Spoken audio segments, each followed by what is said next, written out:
All right, Josh, here's your 40. And the first thing I saw, there's a couple things. The first thing I saw is that your first step is pretty short. It looks like you're just stepping right there on the line. And your back leg, your left leg there, not fully extended. So that's telling me that you haven't gotten full power out of that back leg. That back leg should have a full toe off extension and gain some ground. So here's a short video of Olympic sprinter Safa Powell and his start. All right, now take a look at where his foot lands. I mean, he is, I don't know, which that's a yard and maybe 4 feet in front of. Now here's Japanese sprinter Asahara, and you see how he comes out. His foot is just maybe, a foot in front of that line, not very far.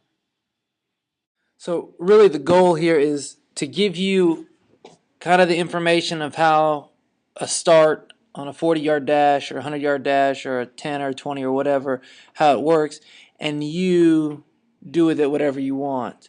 So you take this information and then make it work for your makeup, for your physiology. So he jumps out of these blocks, and he's going to let that back foot actually drag. So he's jumping out, and he's going to let that back foot drag. And the reason why I think he lets that toe touch, he does it. Usain Bolt also does it. And I think the reason why they do it is because they know to not fire this leg until they feel that back toe touch. So they drive this knee, keep it up to their chest. Once they feel that back toe touch, now they now they fire that second leg.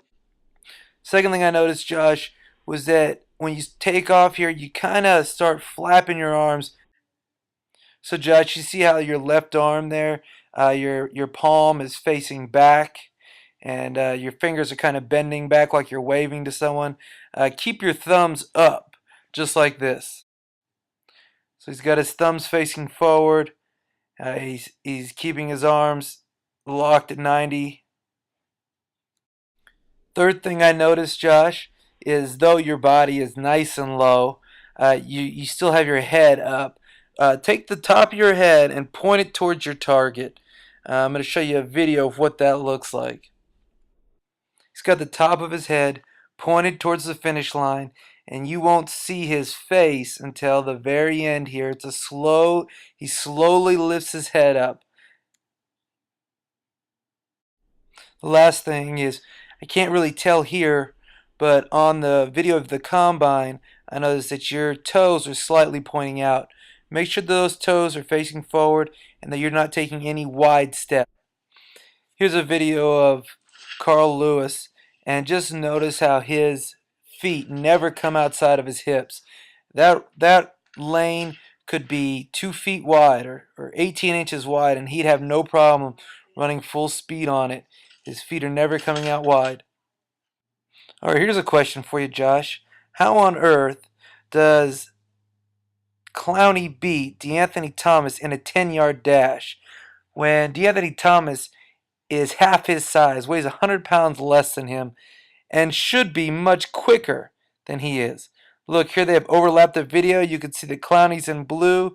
He is ahead of DeAnthony Thomas at 10 yards. And he stays ahead of him all the way through 15 yards. It's not till they get about 17 yards that DeAnthony starts pulling away. How does that happen? How does a 266-pound man run a faster 15-yard dash than someone who's so much lighter and quicker? To see how this happens, you have to look at the start. All right, so here's his start. See, he gets great knee drive. He comes out. I mean, that looks great. Head down. But see, he fires that foot too early, and his foot is landing in front of or behind his hips.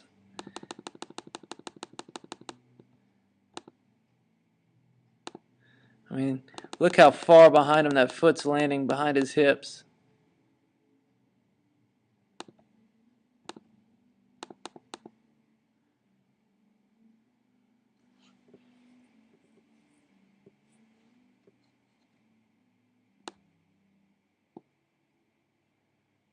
Now he starts getting going a little bit, getting those feet landing.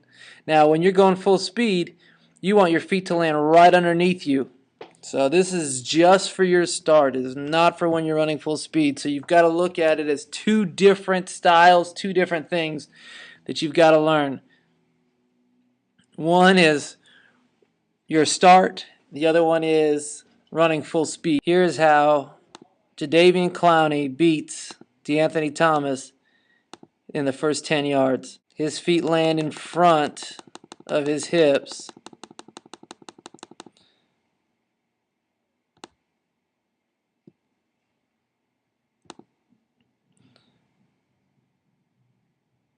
On the left, you have Asafa Powell. And then on the right, you have Asahara. He is a Japanese sprinter. And they're looking at their starts. And what you'll notice more than anything is, well, two things.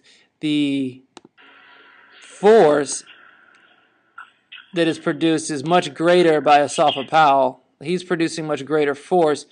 And the reason why is because his foot is landing in front of his hips, whereas Asahara, his feet land behind his hips. So I have these drawn here to show where their hips are.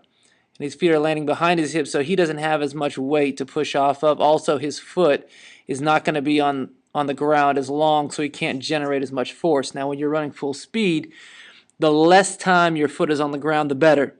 When you are starting, it's the opposite. The more time that your foot is on the ground, the more force you can generate, the better.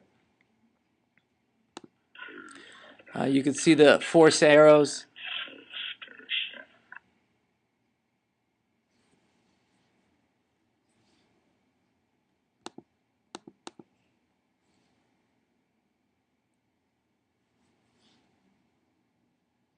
So here, Asahara's foot is about to come off the ground, and Asafa Powell is still gaining ground with more